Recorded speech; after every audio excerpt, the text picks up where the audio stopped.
ఉన్న బంగారాన్ని విడిపించి ఆ రోజు ఆన్లైన్ రేటుకే మేము కొంటాం. Sharma gold company. నమస్కారం, సుమన్ టీవీకి స్వాగతం. నవంబర్ మాసం నవగ్రహాల సంచారం ఎలా ఉంది, ఏ రాశుల వారికి ఏ గ్రహాలు అనుకూలంగా ఉన్నాయి, ఎటువంటి ఫలితాలను ఇస్తున్నాయి, ఈ విషయాలను తెలియజేసేందుకు మనతో పాటు ఉన్నారు ప్రముఖ జ్యోతిష్య శాస్త్ర వాస్తు వేదిక నిపుణురాలు, దేవి ఉపాసకురాలు అయినటువంటి శ్రీమతి జయప్రద గారు మనతో పాటు ఉన్నారు. అమ్మ నమస్కారం. నమస్తే అమ్మ, శ్రీమాత్రే నమః.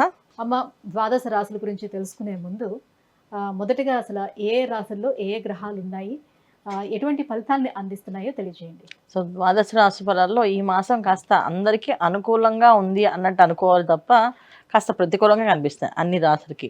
అయితే గోచారంలో మనం చూసుకున్నట్టయితే వృషభ రాశిలో గురువు. సో గురువు వృషభ రాశిలో ఉన్న వక్రించి ఉన్నాడు ఆయన, అంటే వక్రగతితో మళ్ళీ తిరుగుమంగా ఉన్నాడు ఆయన. అందువల్ల వృషభ రాశిలో గురువు, కర్కాటక రాశిలో కుజుడు, కన్యా రాశిలో కేతువు, తులారాశిలో రవి. రవి అక్కడ తులారాశిలో ఉండడం ఏంటంటే కొంచెం బలహీనంగా అని చెప్తాను, అంటే నీచ స్థితి అని చెప్తారు. కాకపోతే ఏంటంటే దాన్ని నీచ స్థితి అనకుండా బలహీన అని చెప్పి చెప్తున్నాం. వృశ్చిక రాశిలో బుధుడు, శుక్రుడు, కుంభరాశిలో శని భగవాన్ వక్రగతితో ఉన్నాడు. ఈ విధంగా మన గోచారంలో ఉన్న గ్రహాలు, నవగ్రహాలన్నీ ఈ విధంగా ఉన్నాయి.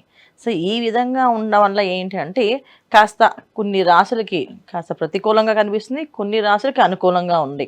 అనుకూలంగా ఉన్న రాశులు హ్యాపీగా ఉన్నాయి అనుకోవడానికి కూడా లేదు. ఇక్కడ మళ్ళీ కుజుడు ఇక్కడ కర్కాటకంలో ఉన్నారు కనుక కాస్త అంత ఇబ్బంది పెట్టే లక్షణాలు కనిపిస్తున్నాయి మనకి. అందువల్ల ఏంటంటే ప్రతి మాసంలో మనకి ఏదైనా గ్రహస్థితి బాగాలేకపోతే కానీ భగవంతుడు ఒక అనుగ్రహం మనకు ఉంటే ఖచ్చితంగా సో మనకి బాగుంటుంది.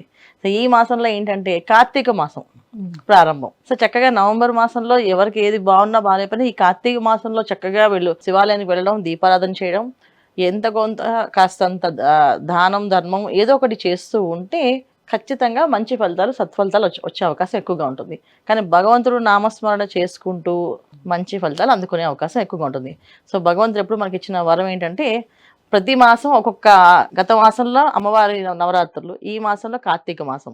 చక్కగా ఈ కార్తీక మాసాన్ని వినియోగించుకొని ఎవరికి బాగాలేదో వాళ్ళు చక్కగా దైవారాధన చేసుకుంటూ దైవనామస్మరణ చేసుకుంటూ వెళ్తే అన్ని అనుకూలంగా మారుతాయి. అమ్మ, వృశ్చిక రాశి వారికి ఈ నవంబర్ మాసం ఎలా ఉండబోతుంది? భాగ్యస్థానంలోనే కుజుడు వచ్చి చేరాడు. సో మరి ఎటువంటి ఫలితాలని ఇస్తున్నాడు? వ్యయస్థానంలో వచ్చేసి రవి ఉన్నారు.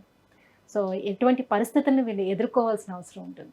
తప్పకుండా అన్న, వృశ్చిక రాశి వాళ్ళకి ఈ మాసం అంతా అనుకూలంగా ఉంది అని చెప్పుకోవడమే తప్ప కాస్త ప్రతికూలం కనిపిస్తుంది.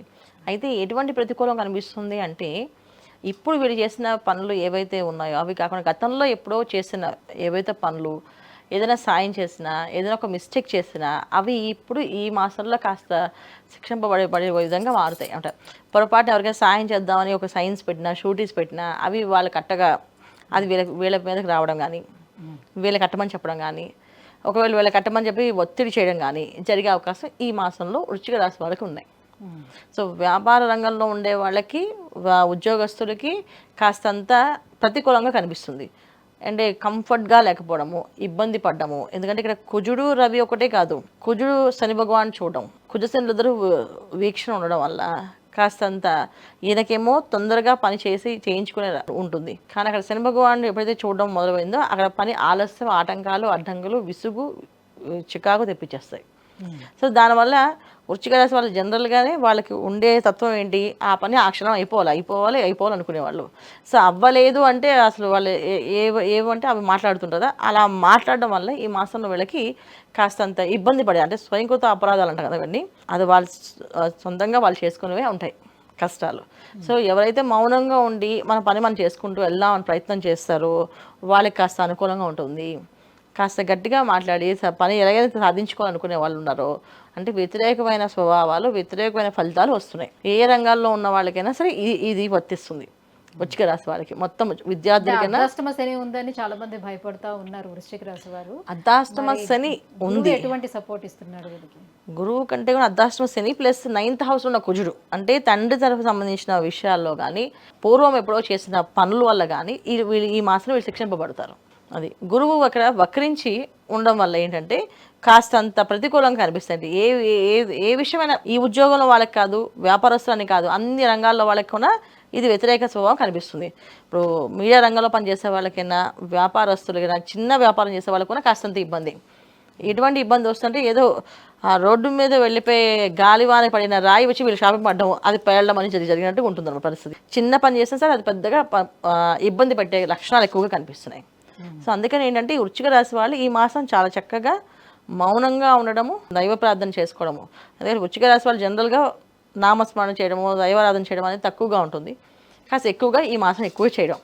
కార్తీక మాసం రవి, కుజుడు, అలాగే శని భగవానుడు కూడా చాలా ఇబ్బంది పెడుతుంది. గురువు కూడా అంత అనుకూలంగా లేదు, గురువు కూడా అంత అనుకూలంగా లేరు. సో ఇవన్నీ కూడా ఇబ్బంది పడే అవకాశం ఎక్కువగా ఉంది కనుక వీళ్ళు ఈ మాసం ఏంటంటే, అంటే భగవంతుడు ఎప్పుడు మనకు ఒక అవకాశం ఇచ్చినట్టుగా ఈ మాసం ఇలా కార్తీక మాసమే కదా, శాకాహారాన్ని వీళ్ళు తీసుకోగలిగితే అన్నీ అనుకూలంగా మారుతాయి. తర్వాత అన్నదానం చేయించడం వల్ల, మౌనంగా ఉండడం వల్ల ఎక్కువగా వస్తుంది. సోమవారం పూట కాస్త మౌనంగా ఉండడం వీళ్ళకి అన్నీ అనుకూలంగా ఉంటాయి.